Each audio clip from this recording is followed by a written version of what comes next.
بسم اللہ الرحمن الرحیم۔ محترم ناظرین، رمضان المبارک کا آخری عشرہ، سب سے قیمتی آخری 10 دن شروع ہو چکے ہیں، اور جن لوگوں کو اللہ نے توفیق عطا فرمائی ہے وہ شب قدر کی تلاش کے لیے اعتکاف بھی کیے ہوئے ہیں اور طاق راتوں میں جاگنے کا اہتمام بھی کر رہے ہیں، طاق راتوں میں عبادتیں کرنے کا اہتمام بھی کر رہے ہیں۔ بہت ساری مسجدوں میں شب قدر کی تلاش میں لوگ اعتکاف کرتے ہیں اور اعتکاف کی سنت کو ادا کرنے کی کوشش کرتے ہیں۔ اعتکاف ایک بہت بڑا عمل ہے، نبی اکرم صلی اللہ علیہ وسلم کی ایک بہت بڑی سنت ہے۔ حضور اکرم صلی اللہ علیہ وسلم کے بارے میں بخاری شریف میں یہ روایت موجود ہے، کانا یعتکف العشر الاواخر من رمضان حتی توفاہ اللہ، کہ نبی اکرم صلی اللہ علیہ وسلم نے اپنی وفات تک ہمیشہ ہر سال اعتکاف کا اہتمام فرمایا۔ مدینہ منورہ ہجرت کر کے جانے کے بعد پابندی سے ہر سال آپ علیہ الصلاۃ والسلام اعتکاف فرمایا کرتے تھے، بلکہ ترمذی کی ایک روایت ہے کہ ایک سال آپ علیہ الصلاۃ والسلام نے کسی وجہ سے اعتکاف نہیں کیا تو آئندہ سال نبی اکرم صلی اللہ علیہ وسلم نے پورے 20 دن کا اعتکاف فرمایا۔ حالانکہ اعتکاف کوئی فرض عبادت نہیں ہے، واجب عبادت نہیں ہے کہ اس کی قضا کی جائے، لیکن اس عمل کی اہمیت کو بتانے کے لیے، فضیلت کو بتانے کے لیے آپ علیہ الصلاۃ والسلام نے ایک سال 10 دن کا اعتکاف چھوٹنے پر آئندہ سال 20 دنوں کا اعتکاف فرمایا۔ تو جو لوگ اعتکاف کر رہے ہیں، مسجدوں میں اللہ کی چوکھٹ پر پڑے ہوئے ہیں، وہ بہت مبارکبادی کے مستحق ہیں، وہ بہت بڑا ثواب حاصل کر رہے ہیں۔ نبی اکرم صلی اللہ علیہ وسلم نے اعتکاف کے 2 بڑے فائدے بھی ذکر فرمائے۔ روایت میں ہے، ابن ماجہ کی روایت ہے، آپ علیہ الصلاۃ والسلام نے ارشاد فرمایا معتکف کے بارے میں، ہوا یعکف الذنوب، کہ وہ گناہوں سے بچا رہتا ہے۔ یہ آخری عشرہ قیمتی عشرہ کے لاسٹ کے جو 10 ڈیز ہیں وہ پورے رمضان کا لب لباب ہیں، خلاصہ ہیں، اور پورے رمضان میں سب سے زیادہ ویلیو ان 10 دنوں کی ہے۔ تو اگر ان 10 دنوں میں گناہ ہوگا تو زیادہ اللہ رب العزت کی طرف سے پکڑ ہو سکتی ہے، لیکن جو اعتکاف کرنے والا ہے وہ اعتکاف کی وجہ سے ان گناہوں سے محفوظ رہتا ہے۔ یہ پہلا فائدہ۔ اور دوسرا فائدہ یہ ہے، آپ علیہ الصلاۃ والسلام نے ارشاد فرمایا وَيُجْرَى لَهُ مِنَ الْحَسَنَاتِ كَعَامِلِ الْحَسَنَاتِ كُلِّهَا، اعتکاف میں ہے بندہ لیکن اس کو ان نیکیوں کا ثواب مل رہا ہے جو وہ کرتا بھی نہیں ہے۔ باہر رہنے کی وجہ سے جو نیکیاں دوسرے لوگ کرتے ہیں، اعتکاف کرنے والے کو اعتکاف کی وجہ سے ان نیکیوں اور ان اعمال کے نہ کرنے کے باوجود وہ ثواب مل جائے، جیسے جنازے میں شریک ہونا ہے، کسی بیمار کی عیادت کرنا ہے، کسی کی مدد کے لیے جانا ہے، یہ بہت بڑے ثواب کے کام ہیں۔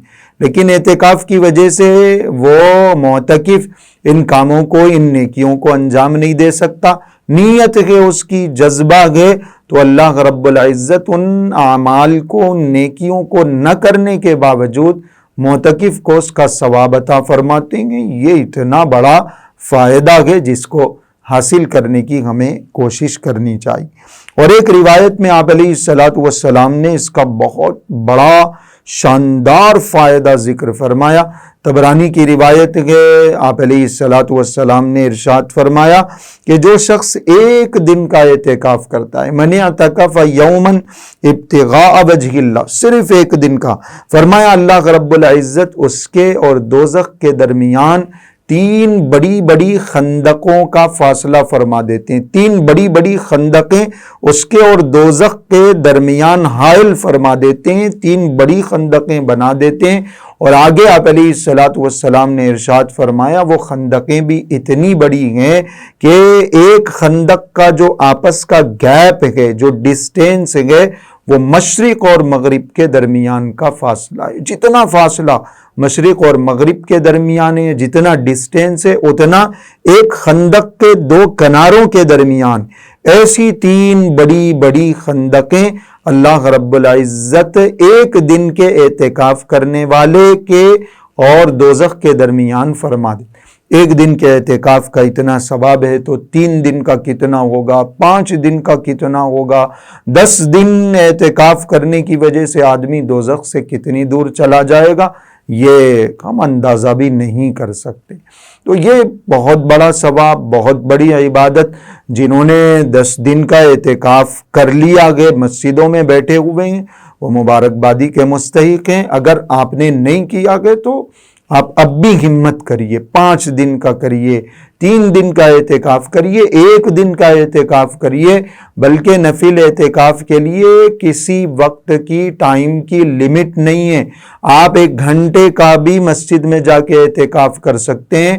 آپ کسی نماز میں جاتے ہیں، آدھا 1 گھنٹہ بیٹھ کے وقت گزارتے ہیں، آپ جب بھی مسجد میں جا رہے ہیں اعتکاف کی نیت کر کے چلے جائیے۔ آپ مسجد میں جانے سے پہلے مسجد میں داخل ہونے کی دعا پڑھ لیجئے اور ساتھ میں یہ نیت بھی کر لیجئے کہ اللہ میں اعتکاف کی نیت سے مسجد میں جا رہا ہوں۔ تو جتنی دیر آپ مسجد میں رہیں گے اتنی دیر آپ کا نفل اعتکاف کاؤنٹ ہو جائے گا، شمار ہو جائے گا، آپ کو ثواب مل جائے گا۔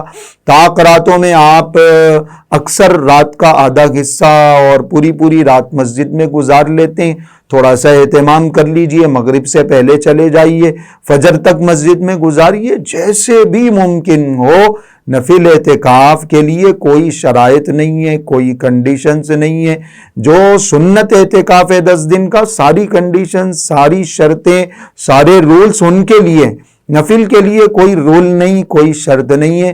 تھوڑی دیر کا بھی اعتکاف کیا جا سکتا ہے۔ آپ جب تک دل کرے مسجد میں بیٹھیے اور جب دل کرے باہر نکل کے آ جائیے۔ اعتکاف کے اس ثواب کو حاصل کرنے کی کوشش کریے۔ اور جو ہماری مائیں بہنیں ہیں، جو لیڈیز خواتین ہیں، وہ بھی دن کا تھوڑا سا حصہ، 2 گھنٹے، 4 گھنٹے، 1 رات، آدھی رات، جتنا بھی ممکن ہو، اپنے گھر کے کسی ایک کونے میں، کسی ایک کنارے میں بیٹھ کے اعتکاف کی نیت کر لیجئے۔